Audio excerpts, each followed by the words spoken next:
Grand Cathay have the dragons of Storm, Iron and Jade, but it really does feel like something's missing. Introducing Yin Yin, the Sea Dragon, the 4th Celestial Sibling and potentially the most powerful. She's a modded lord with her very own campaign and even a handful of new units. So let's take a look at how she plays.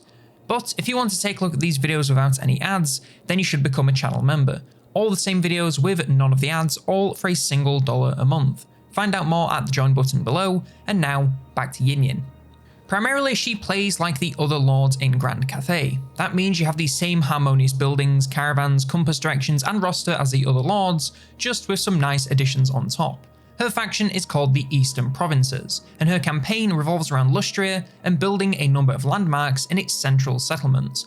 Upon starting the campaign, you are told your victory conditions, and they require you to take a large number of specific provinces and build these landmarks. When built, they provide plenty of gold, unit buffs versus various factions, and improved relations with the Lizardmen, which is a little bit bizarre given who you need to beat to take these settlements. Aside from this, her faction has terrible relations with Dark Elves and Lizardmen, which is pretty inconvenient given her starting location, ensuring plenty of wars right out the gate. All armies under her command gain increased movement range and missile power for Dragonfleet Marines, making them very fast-moving ranged powerhouses. And lastly, all ports generate increased income, which can allow her to bathe in gold given Lustria has no shortage. Her personal army gains access to shipbuilding, allowing her to gain access to most of the roster wherever she goes, along with a number of powerful buffs. All units gain leadership when fighting in foreign lands, along with permanent charge bonus, allowing them to land with an impact and stick around to finish the job. Her campaign starts off with a dual start. Yin Yin herself is on the shores of Lustria with barely a settlement to her name, and she has a larger force back in Cathay up against near overwhelming odds. The Cathay side of things is very tough, as there are plenty of factions waiting to pounce, and without later recruitment buildings, you're going to struggle to compete, especially if you lose anything in that starting army. Honestly, I think it's better to abandon Cathay completely and focus entirely on Lustria, especially since that's where most of the victory conditions take place. Add on the close proximity to the Lustria sea lane, and you can even send your army over to maintain some of that early power. On the Lustria side of the map, it's still a challenge. Taking on any Lizardmen faction results in them receiving powerful armies full of later game monsters, making your first few battles extremely difficult. However, once cleared, you can get to work on a fairly normal campaign, especially since shipbuilding allows you to focus your settlements on income rather than worrying about recruitment. You will need it eventually, but you can wait until your 2nd or 3rd province before you absolutely desperately need it. Beyond this, it's the Lustria Bowl we know and love, so plenty of legendary lords from demons to lizardmen to Skaven to dark elves and more. It'll be a mess, but Yin Yin brought them up, so it's all good.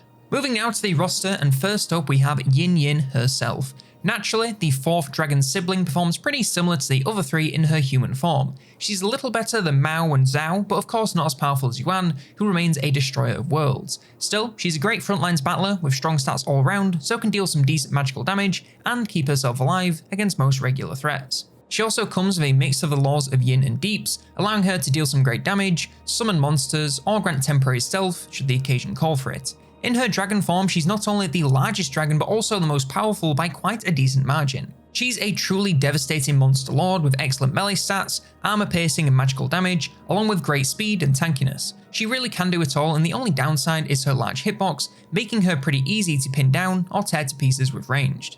She also has by far the flashiest attacks with huge beams of power cleaving through vast numbers of enemies with ease. I'm not sure if these are accurate to the actual hitbox of the attack, but at the very least they look pretty damn cool. As for her abilities, you have a huge buff to her attack at the cost of Rampage once she drops below 75% HP, a buff to speed and charge bonus, and a summon for the Golden Heron, her legendary warship, and this can be upgraded in one of 3 ways. First of the forms is the base Golden Heron, and even in this base form, it is a truly terrifying unit. It deals ridiculous missile damage from a truly staggering distance, making it into a flying artillery piece. It obviously can't do anything in melee and isn't the speediest thing in any battle, but it hardly matters when you're slinging this much damage this far. Fair warning, however, this damage isn't the most accurate, so aim away from your own troops, otherwise they'll almost certainly catch some friendly fire. As it takes more damage, it gains debuffs to leadership, speed, and buffs to reload speed and armor, but once they drop below 50%, you can heal this on a 90-second cooldown, so they'll stick around and put in work for a very long time. Lastly, you can also cast some magic missiles to also give them some anti-large power if you need something more targeted. Bear in mind that because this unit is summoned from an ability, it can only stay on the battlefield for a limited number of time, so be sure to make the most of it whilst you can.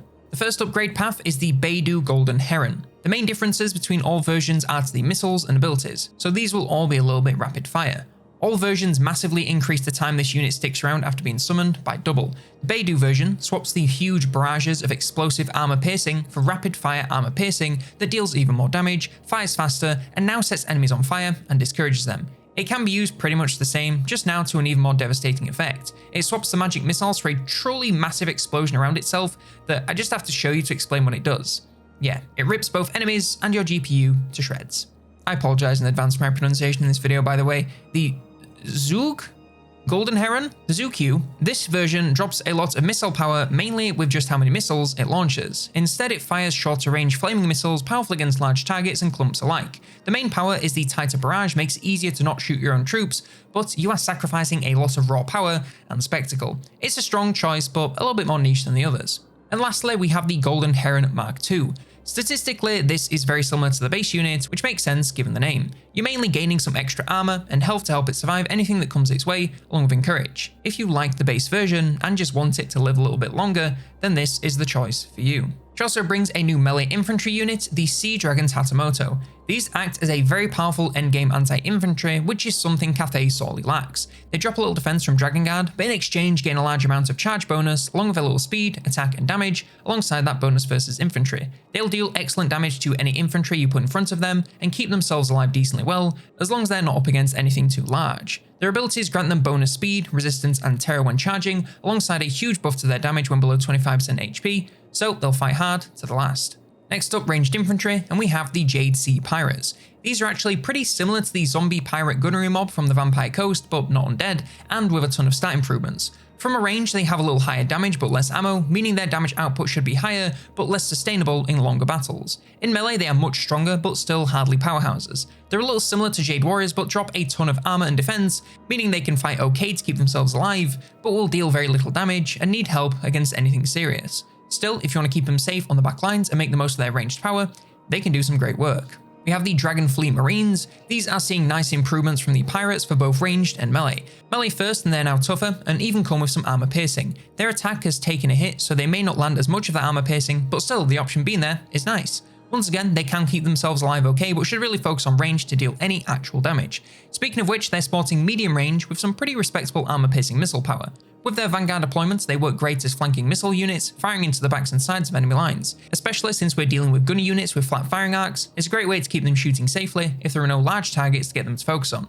Otherwise, the backlines work great and keep them safe whilst they pick off key targets. Lastly, the Ansatsusha. These are really more of a hybrid weapons unit than ranged infantry. On the melee side of things, they're very fast moving and very offense focused with high attack along with armor piercing poison damage to bring a swift end to whatever they're sent against. Defensively, they have okay armor and defense, but nothing serious, so if they're up against any real damage, they will start to struggle. Their missiles are short-range flaming explosives that deal a nice bit of armor piercing damage, but their main purpose is to deal a burst of damage to soften up their targets and lower their leadership before moving in to finish them off in melee. With their Stalk, Strider, and Vanguard, they can set up ambushes from pretty much any direction you like and take enemies down before they can even see them coming.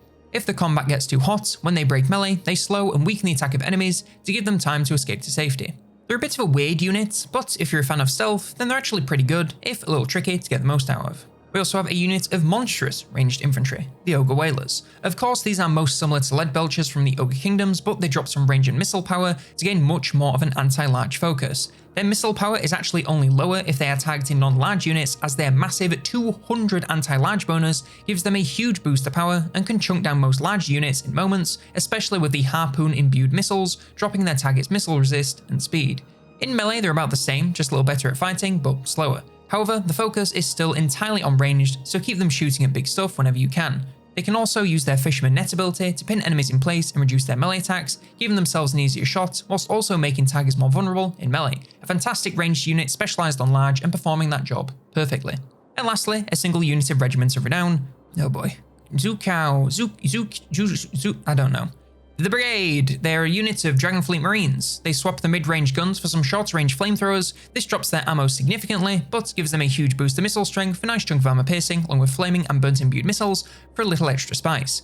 Technically, the mod also adds a bunch of other units for the Lizardmen and Cathay, but they're exclusively used by the AI, or in the case of Cathay units, if you're playing as the Jade Sea Pirates, which are technically Vampire Coast with Mixus. The faction doesn't really have any effects, hence why I have never mentioned them, but we can rapid fire some of these units just to show them off. From the Lizardmen, you have the Carnosaurus Rex, which is a lord. It's pretty much just a bigger, stronger feral carnosaur. The Suchodontosaurus, which is a lord again, and the same again, but swaps for an anti-infantry bonus. And the Brontoratitan, which is another lord, and once again a similar story, but even stronger with the ability to sap nearby units will to fight. The feathered ones function like faster, less tanky Crocscores with some rampage. The Pachytholus has worse defense but better charging ability, so make some powerful charging units, and the Styrachodon is a more damage focused feral Stegodon. And now from Cathay / Vampire Coast / I think they're meant to be Nippon, but I digress. First up, the Jade Sea Pirate Queens. These are very strong melee lords with excellent armor piercing damage and melee stats. The Jade Sea Pirate Lords drop a lot of armor piercing to gain armor and the Banzai passive. These Spears Jade Sea Pirates are a stronger peasant long spearman with the same pitiful armor and leadership, but otherwise a good cheap line holder. The Dual Swords Jade Sea Pirates drop some of that defense to gain a little attack to be an early game chaff shredder. The Jade Sea Ronin have similar melee stats to the Dual Swords but more armor and lots more armor piercing damage, so can now do the same to tougher targets and stay alive a little better too.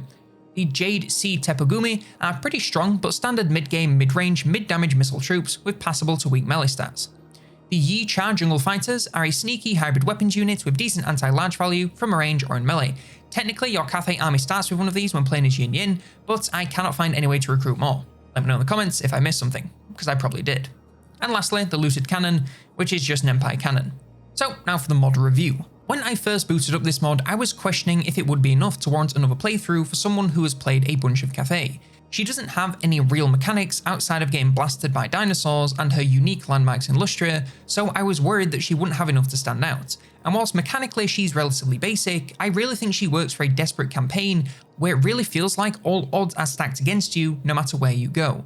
The aforementioned dinosaur armies spawning in whenever you attack a Lizardman faction give a lot of challenge to your progress. You'll think a faction looks pretty killable, only for the cast of the Jurassic Park original trilogy to come out of the woodwork and throw a dinosaur-shaped wrench into your plans. Her Cathay start feels almost intentionally impossible, as if you really should just abandon it and come back later if you feel the need. I wouldn't have minded this being an option like it is for lords like Eltharion, but I don't know how hard it is to get events to pop up like that, so I won't complain too much. You can still just as easily run away to the sea lanes and manually abandon your settlements, giving you a little more of a chance in Lustria. Yin Yin shipbuilding is another nice touch, though in my opinion needs more buildings. If she has more slots than buildings, then there's no strategy involved in building it up, since I'm just going to get everything anyway. Just toss in some green buildings like the Vampire Coast for some buffs or army abilities, and you should be golden. Aside from that minor complaint, it works really well to allow her to build up a powerful army a little easier and roam around Lustria, tidying things up. She takes a little while to get going, but once you have a decent amount of power, she gets on a pretty great roll and can roam around, wiping out most foes with ease. Speaking of which, on the combat side of things, this is also pretty great. Yin Yin herself is an extremely powerful lord in both forms, with decent spells and a very cinematic dragon form. The rest of the new units fill gaps in the Cathay roster, which is just perfect. I like the addition of more gunpowder, and some ogres make sense given the two factions' close relationship. The new units on hostile factions are also a nice touch, but it does seem a shame to only have them for the AI. Like, why go to all this trouble making these cool new models and units if I can't even recruit them? All in all, whilst this mod may not be transformative to your average Cathay campaign, I do think it brings enough new things that it warrants giving a go even if you played Cathay already. It still has the same bones of the faction but adds some new touches to keep things interesting. The units are honestly things I hope get added in some official capacity as they really round out the roster well. And this dragon shows us just how cinematic they can be if someone really goes wild. But now I want to know what you think of Yin Yin. Is she a badass new dragon or just another of the Emperor's petulant children? Let me know in the comments below. Like, subscribe, and if you want more Warhammer 3 mod videos then check out this one all about the Immortal Empire's expanded map.